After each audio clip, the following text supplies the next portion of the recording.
Hello everyone. Today we will talk about continued ratio. Any type of ratio that involves more than two numbers, like here, A to B to C is equal to 7 to 13 to 2. This is called a continued ratio. The units for continued ratios must be the same. For example, all three of these could be grams, or all three of these could be meters.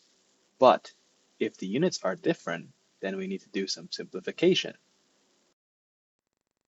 In here, 7 hours to 13 seconds to 2 minutes, all three of them have different units. Therefore, this cannot be a continued ratio. We need to convert them into the same one. Let's use seconds as the unit. 13 we keep it. 2 minutes times 60 becomes 120 seconds. 7 hours times 60 times 60. This turns it into 25,200 seconds. Only after they are the same unit can they be compared with each other. After changing the units, we double check if we could simplify this further. If not, this would be the final answer. Just like regular ratios, continued ratios could be scaled up together. For example, here, 10 to 6 to 15 could be multiplied by 2 and scaled up to 20 to 12 to 13. Or it could be scaled down, divided by 30, and this could change into fractions, 1 over 3 to 1 over 5 to 1 over 2. However, we cannot add numbers. We can only scale them up and down by multiplication or division. Cannot do addition or subtraction. Ratios of two numbers can be expressed as a fraction. However, continued ratios, they cannot be expressed as fractions. Here is a continued ratio A to B to C equals to 10 to 6 to 15. Let's say we want to find the two-term ratio of A to B. All we need to do is get the corresponding numbers, 10 to 6, and then that would be our two-term ratio. Simplify it, and we can get 5 to 3. In the same way, if we want to find the ratio between B and C, we just get back their corresponding numbers, 6 to 15. Simplify it, 2 to 5. Now, we can also find the ratio between A and C. Get their corresponding numbers, 10 to 15, then we simplify it, and it's 2 to 3. We can find any two ratios from a continued ratio, but can we do the reverse? Can we get the continued ratio from a combination of two ratios? Meaning we no longer have the continued ratio on top with just the information on the left. Can we get the information back on the top? Let's look at this example to see how we can do so. Here on the left, we have several two-term ratios. A to B equals to 1 to 3, and B to C equals 3 to 4.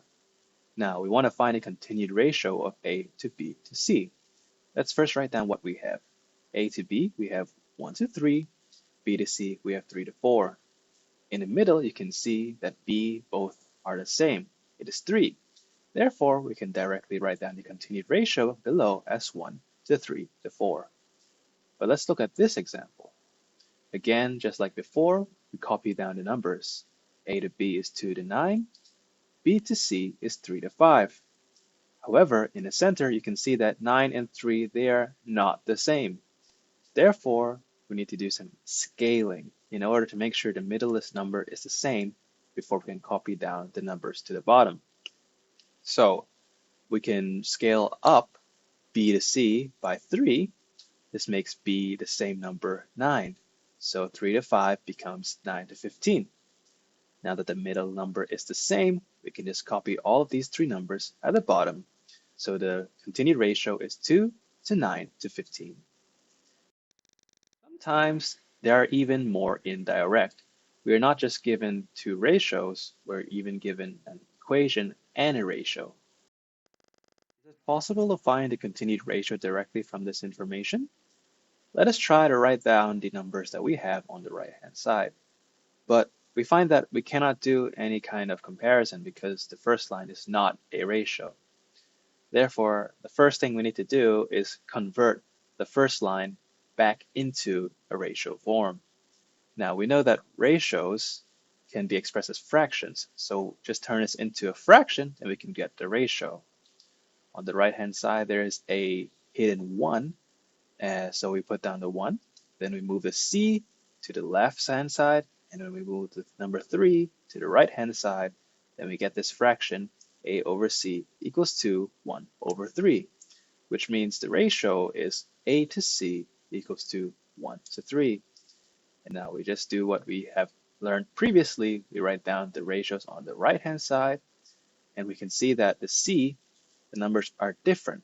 So we need to scale them up or down to make it the same. We can scale up the first row by 4, so 1 to 3 becomes 4 to 12. Then the second row, we can scale it up by 3, such that 5 to 4 becomes 15 to 12. Now that c is the same, we can do direct comparison between these two ratios, and we can write down a continued ratio as 4 to 15 to 12. So now that's the end of this lesson. If you have any more questions, feel free to go to the math room and ask your teachers. Goodbye.